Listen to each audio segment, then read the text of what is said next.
जय हिंद, मैं नरेश सुनी और आप देख रहे हैं Indian TV news national Hazaribagh से। बताते चले कि आज 4 अप्रैल को झारखंड मुक्ति मोर्चा 46वां स्थापना दिवस मना रहा है। बताते चले कि झारखंड में 4 जिला में स्थापना दिवस मनाया जाता है जेएमएम की, और आज हजारीबाग में है। बताते चले कि इस अवसर पर झारखंड की सरकार हेमंत सोरेन स्वयं यहाँ पर आए हुए हैं और उन्होंने ऐसे ऐसे धरातल पर कार्य किए हैं जिससे लोग प्रभावित हुआ है और ये रोल मॉडल बन करके आए हैं। आज हेमंत सोरेन क्या कुछ कर रहे हैं आपको हम पूरी खबर दिखाना चाहते हैं। खबर में बने रहिए। 46वां स्थापना दिवस के इस अवसर पर आए हुए जिले के विभिन्न प्रखंडों से, पंचायतों से, गांव से, टोला से हमारे माताएं, बहनें, नौजवान साथी, बड़े बुजुर्ग, किसान भाइयों, आप सबका मैं हार्दिक अभिनंदन करता हूं। और साथ में हमारे साथ मंच पर उपस्थित है हमारे साथ मंत्रिमंडल सहयोगी मंत्री, महिला नेतृगण, कार्यकर्ता साथी, इनका भी हार्दिक अभिनंदन करते हुए आप सभी लोगों को जोहार करता हूं। कड़ाके की धूप है और इस मौसम में भी आप सब लोगों ने पार्टी के स्थापना दिवस को मजबूत बनाने के लिए अपनी यहां उपस्थिति दर्ज की है। इसके लिए आप सब लोगों का बहुत बहुत आभार। और आप सबको मालूम है कि ये विशुद्ध रूप से झारखंड मुक्ति मोर्चा का सांगठनिक और पार्टी का ये कार्यक्रम है और एक विचार, एक सोच इस राज्य के लिए हमारे गरीब, गुरबा, आदिवासी, दलित, पिछड़ा, अल्पसंख्यक लोगों के लिए, यहाँ के जल जंगल जमीन के लिए, यहाँ राज्य के हक अधिकार के संघर्ष के लिए झारखंड मुक्ति मोर्चा का जन्म हुआ है। और आप सबको यह भी पता है कि आदरणीय दिसोम गुरु शिबू सोरेन जी के नेतृत्व में, विनोद बिहारी महतो जी के नेतृत्व में,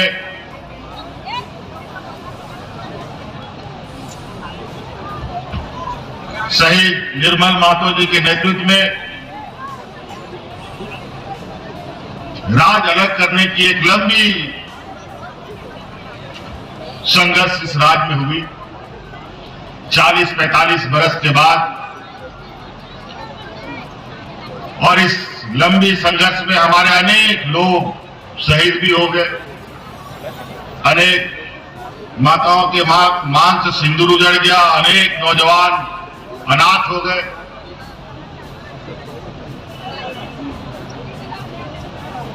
और इस राज्य को हर हाल में अलग राज्य बनाना था, इसलिए आप जैसे अनगिनत लोग झारखंड मुक्ति मोर्चा में जुड़ते गए और यहाँ के आदिवासी मूलवासियों की ताकत के बदौलत 2000 ईस्वी में ये राज मिला और बहुत खुशी हुई कि झारखंड राज बना। बहुत सारे लोग चैन की नींद सो गए कि राज अलग हो गया, अब हमारा विकास होगा, घर परिवार सुखी होगा, खेत खलिहान लहलाएंगे। लेकिन बड़ा दुर्भाग्य की बात है, राज अलग हुए 25 वर्ष हो चुके, लेकिन इस राज को जिन लोगों ने सबसे अधिक दिशा देने का काम किया, जिसके कंधे में राज चलाने का जिम्मा आया, जो हमारे आज के दिन में घोर विरोधी है भारतीय जनता पार्टी के लोग, जो अलग राज्य के भी विरोधी थे और इस राज्य के आदिवासी मूलवासी के भी विरोधी रहे। उन्हीं लोगों के हाथ में ये सत्ता चला गया और नतीजा ये हुआ, इन 16-17 सालों में कि राज्य में किसान आत्महत्या करने लगा, लोग भूख से मरने लगे, हाथ में राशन कार्ड लेकर के लोगों को भूख से मरना पड़ा, हमारे आने वाली पीढ़ियों के स्कूलें बंद कर दी गई,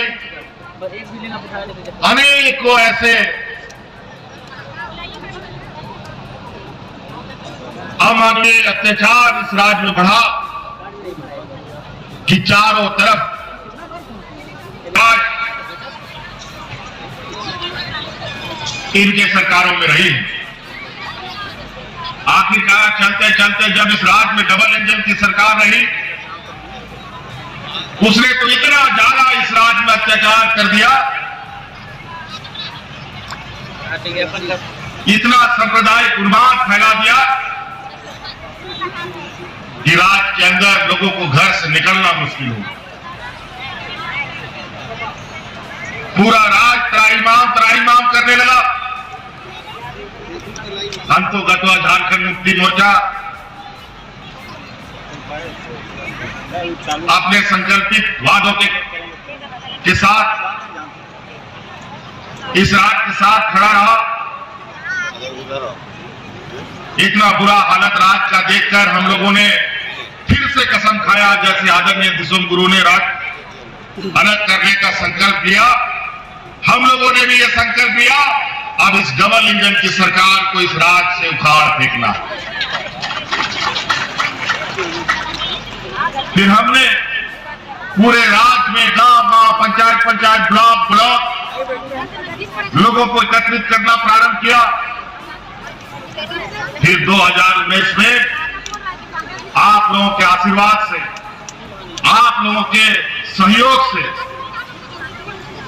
इस राज्य के डबल इंजन को हम लोगों ने उखाड़ कर फेंकने का काम किया। 2019 में यहां की झारखंडी सरकार बनी, हमको उस राज्य का नेतृत्व करने का मौका मिला, लेकिन जो मखमल में सोने वाले लोग थे, इनको जब हम लोगों ने पत्थर कांटों में सुलाया तो इनको अभी फिर से आप लोगों के आशीर्वाद से आप लोगों को मैं धन्यवाद देना चाहता हूं कि दुनिया की सबसे बड़ी ताकत को इस विधानसभा में आप लोगों ने मुंह तोड़ जवाब दिया है। इसके लिए आप सब लोगों का बहुत बहुत आभार। और आप देखिएगा इस राज्य की बदलती तस्वीर को, यहां की खनिज संपदा, इस देश का 42% खनिज संपदा इस राज्य में मिलता है, लेकिन यहां के लोग भूख से मरने के लिए मजबूर हैं। लेकिन अब वो दिन खत्म। हमारी सरकार बनने के बाद एक भी व्यक्ति भूख से नहीं मरा। कोरोना जैसा महामारी आया, एक भी व्यक्ति को दवा के अभाव में हम लोगों ने मरने नहीं दिया। यही अदल बदल के राज्यों में, यूपी बिहार में लोग जानवरों की तरह मरते थे, वहां पर लोगों को दफन करने के लिए मिट्टी घट गया, लोगों को जलाने के लिए लकड़ी कम हो गई थी। लेकिन यहां कोरोना कैसे आया, कैसे गया, लोगों को पता भी नहीं चला, क्योंकि हम लोग दिन रात इस रात के गांव तक में नजर रखते थे। जहां से कोई खबर आती थी तुरंत वहां पर आवश्यकता सुविधा उपलब्ध कराई जाती थी। आज हमारे होनहार आने वाली पीढ़ी के लिए बेहतर शिक्षा व्यवस्था हम लोग बना रहे। आप लोगों को मालूम है कि पहला चरण में हम लोगों ने पूरे राज्य में मुख्यमंत्री उत्कृष्ट विद्यालय हम लोगों ने प्रारंभ की, जो प्राइवेट स्कूलों के बराबर उसका संचालन हो रहा है। अभी उसको और मजबूती देना है। और आपको सुनकर हैरानी होगी कि उस स्कूल में मात्र अभी 9,000 बच्चों का एडमिशन की क्षमता है। अभी कल परसों उस स्कूल में एडमिशन के लिए इस राज्य में 35,000 बच्चों ने परीक्षा दिया। लोग प्राइवेट स्कूलों से नाम काट करके हमारे सरकारी स्कूलों में अपने बच्चों को एडमिशन दे रहे हैं। क्योंकि ये सरकार पूरे तरीके से उन स्कूलों में हमारे गरीब किसान गांव देहात का लोग का बच्चा फ्री में पढ़ेगा। और बहुत सारी बातें, अगर हम बातों को एक एक करने शुरू करें तो यह वक्त भी बहुत कम पड़ेगा। अभी हम लोगों ने बहुत सारी कार्य योजना बनाई है। अभी कल परसों हम लोग का बजट खत्म हुआ है। अभी उन बजटों के अनुरूप गांव गांव घर घर तक उन योजनाओं की गतिविधियां, उन योजनाओं का विवरणी आप लोगों तक पहुंचाई जाएगी। आप लोग 20 वर्षों में कभी गांव देहात में पदाधिकारी, डीसी, एसपी, बीडीओ तो छोड़ो, हल्का कर्मचारी तक को आप लोगों ने नहीं देखा होगा। लेकिन आपको याद होगा, इससे पहले कि हमारी सरकार में गांव गांव, पंचायत पंचायत, टोला टोला में ऐसे ही समियाना लगा करके पदाधिकारी आपके गांव में जाकर के आपका समस्या का समाधान करता था। सरकार आपके द्वार के नाम से आज हमारी महिलाएं, हमारे बुजुर्ग अपना पेंशन के लिए, बूढ़ा बुजुर्ग जो लोग होता था बरसों तक इंतजार करता था।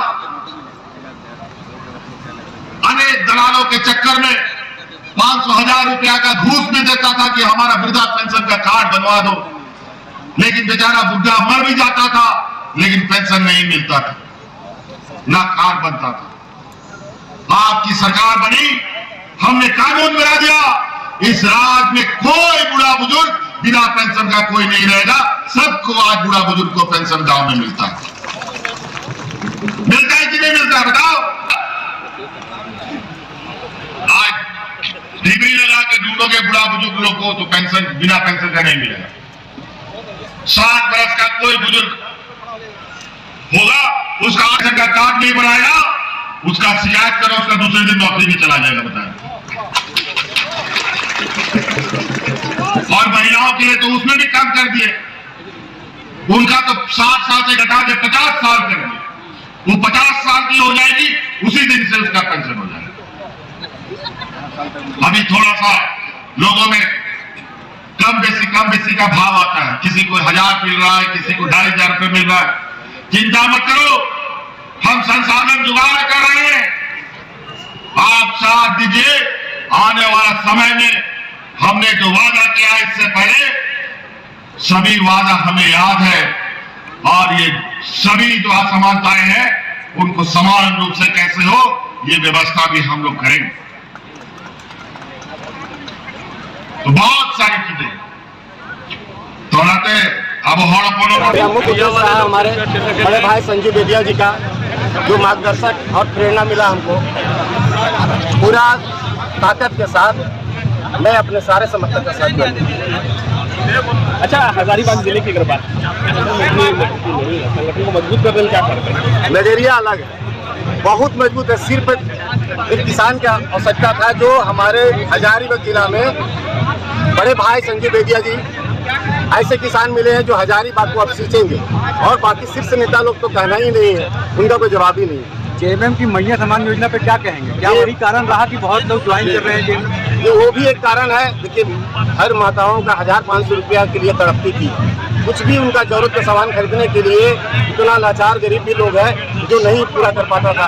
आज हमारे सरकार जो है, हमारे गार्जियन, हमारे मुखिया हेमंत सोरेन जी दर्द और पीड़ा को समझते हुए इन्होंने मैया समाज योजना को लागू किया, ताकि उन लोग को जरूरत की चीज सारा अपना छोटा सा भी पूर्ति कर सके। अच्छा, ज्वाइन करने से पहले किस पार्टी से आप? 2009 तक जो है 3 साल हम आजसू में रहे। उसके बाद में एक चुनाव लड़ा एमएलए का, भानु प्रताप शाही जी का नौजवान संघर्ष मोर्चा एक पार्टी था। उसके बाद किसी दल से मैंने कोई जुड़ा नहीं, और 2009 के बाद मैं अपने जज किया, अपने आत्मा से, दिमाग से, सहयोगियों से मेरे मन में विचार आया, सिर्फ जेएमएम के अलावा कोई पार्टी मेरे मन में भाई नहीं सकता। ज्वाइनिंग से पहले माइंड में कब तो होगा किस तरीके से काम करना है, क्या रूपरेखा तैयार करके रखा है? जो शीर्ष नेता बोलेंगे, गार्जियन बोलेंगे, हम लोग उसको फॉलो करेंगे। सबों को मान देती है। यही दिखा जेएमएम में झारखंड, अस्मिता दिखा झारखंड का, झारखंड अलग करने में जो हमारे पूर्वजों का बलिदान है वो दिखा हमें, और झारखंड को विकास देने वाले मुख्यमंत्री के रूप में हेमंत सोरेन ने राज्य में सशक्त सरकार जरूर है जेएमएम की, लेकिन अगर हजारीबाग जिले की पार्टिकुलर बात की जाए तो संगठन उतना मजबूत नहीं है जितना होना चाहिए। क्या लगता है, आप जैसे युवा, पढ़े लिखे युवा आए हैं, पार्टी को बल मिलेगा?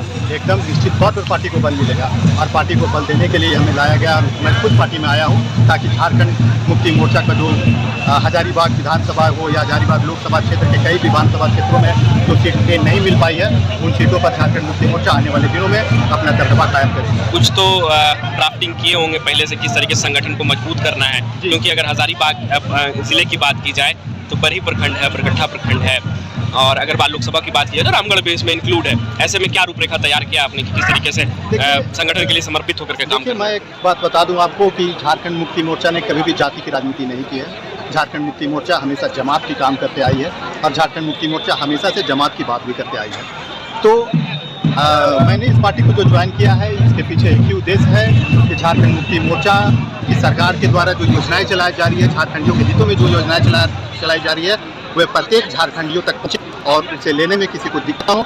झारखंड के जो लोकप्रिय मुख्यमंत्री हेमंत सोरेन जी हैं, उनका जो सपना है कि झारखंड के प्रत्येक व्यक्ति जो है वो अपने पैरों पे खड़ा हो, उन्हें रोजगार मिले, यहाँ की माताएं बहनें स्वावलंबी बने, उन्हीं के उद्देश्यों को जन जन तक पहुँचाने का मेरा काम है।